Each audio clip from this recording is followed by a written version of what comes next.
I'm Chris Newton, creator of Feed, the Vampire Mythos RPG. In 10-Minute Mythos, I prove the endless possibilities of vampire roleplaying by taking one random inspiration and using it to sketch out an original vampire mythos, all in 10 minutes. No prep, no script, just one gamer who loves a good vampire story. Wish me luck. This is 10-Minute Mythos, and this is a special episode. The timer is not yet running, because for this week's random generator, I decided to get back to my gaming roots and use some random tables out of this Heroes Unlimited, a Palladium game, and yet one for which I am very nostalgic. And it has tons of wonderful tables in this book. So what I've decided to do is use the tables here, essentially go through the steps of character generation, but use the results as a story seed instead. How long this will take, I have no idea. We are going down the rabbit hole.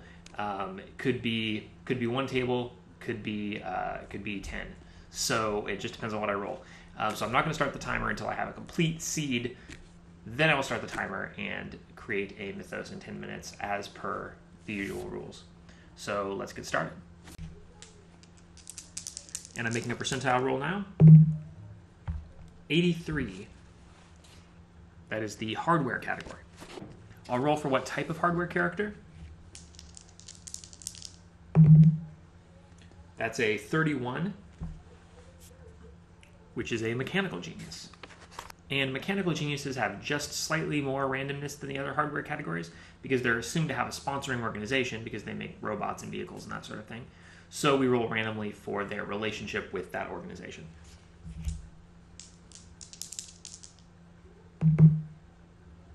The result on that roll is 27. And what that result means is that I have wealthy but ordinary investors. In essence, these are investors who are really rich and hoping to make a profit. As long as you can double their investment, then they're happy. Otherwise, they turn against you.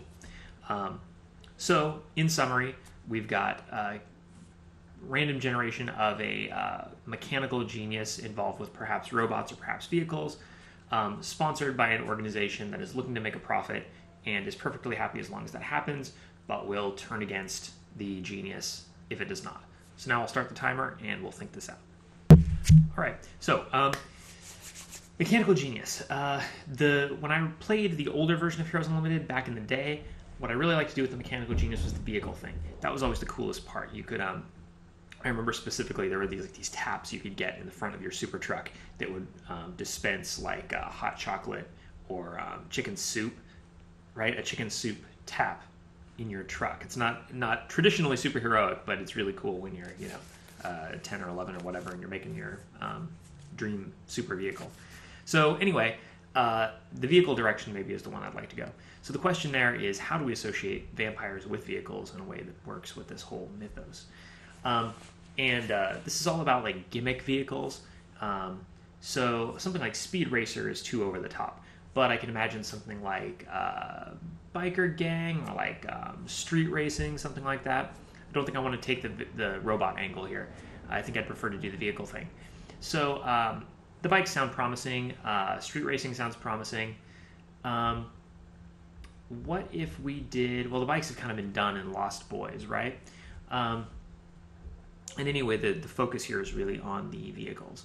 So I think racing is going to be the way to do this. How can we make that distinctly vampiric? Well, maybe what we could do is have a racing club that operates at night. That's a trope, but it's one that dovetails nicely, I think, with the vampire angle. So this is a racing club with souped-up vehicles, and I think the trope maker here, like the one that we need to watch out not to step on its toes, is Lost Boys. So we could get away from the angle of sort of like this eternal adolescence, and instead we could do something where we've got characters who are much more slick, much more sophisticated, and they're not just like wild kind of have fun hedonism kind of vampires. Instead, perhaps there's a very serious struggle going on in this city between supernatural forces, and the races are somehow tied into that it's going to be hard to do that in a way that doesn't seem really campy and really forced. Kind of reminds me of Street Fighter, the RPG, where you've got all this high-stakes geopolitical stuff that somehow comes down to fistfights. So we need to figure out a realistic way for the street races to be involved in this.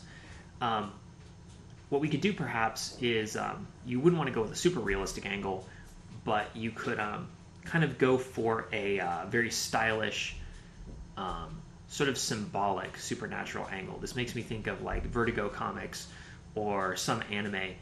We could have somebody who is like the guy to beat, maybe like a devil type character who is essentially winning people's fealty and developing a supernatural following by his wagers on these street races.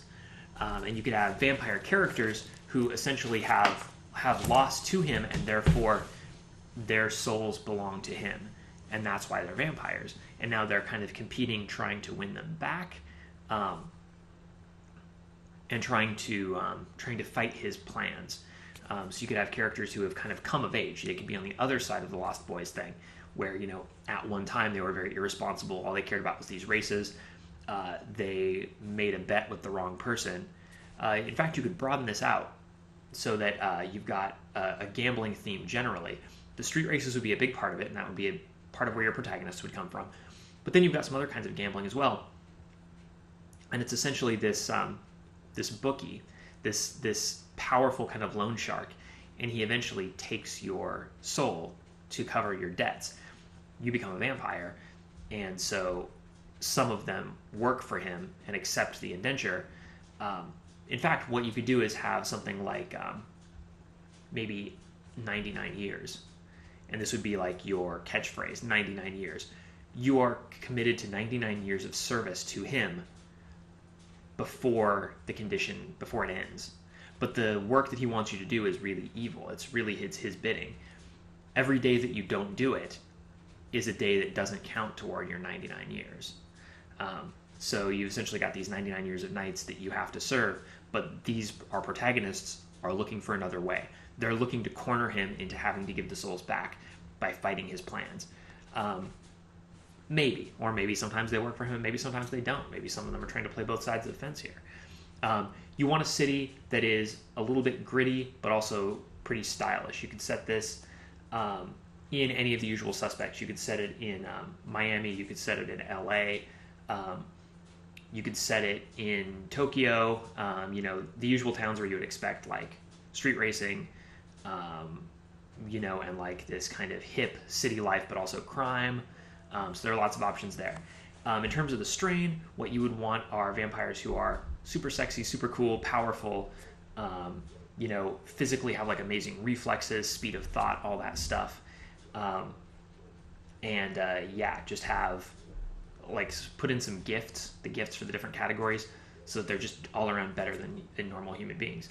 As for this bookie, or not such a bookie, higher class than that, like a loan shark, he needs to be somebody who's a big deal. He needs to be like the Wolfram and Hart of Angel. Like he has somewhat of an infernal angle, that kind of feel, but he's much more slick, much more professional. He's a big player, and he's involved in these street races only indirectly through his pawns. So he's like the big, actually Yakuza would be perfect for this, so we might do something like Tokyo. Or maybe we could do this as the Triads and set this in China.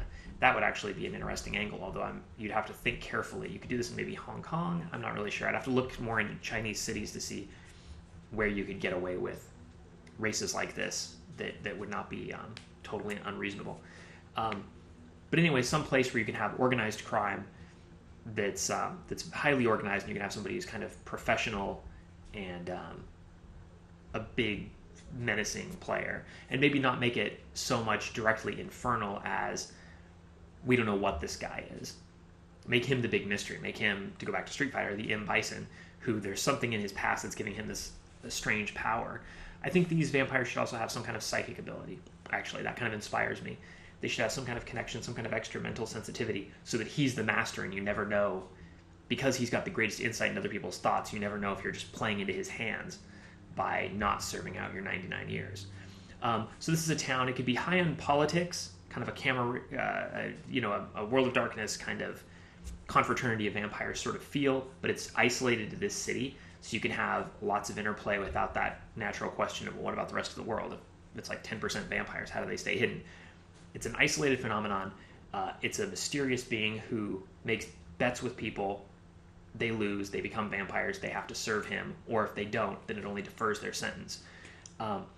Create NPCs who are in various levels. Some of them only have a year left. Some of them are extremely desperate. Some of them have been with him a long time. Others are just starting out and are thinking about whether they want to commit suicide or serve him or not, or what.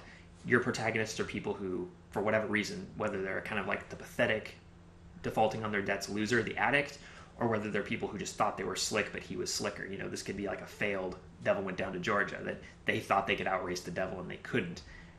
And now everything is going to hell around them. As for the feeding is, I think you just let it be normal blood feeding, and they just need to do it as a part of their condition. They don't have a soul, and so they need to consume the essence of others. And it's a morally difficult thing, because every night that you don't serve him is another night that you're going to have to feed.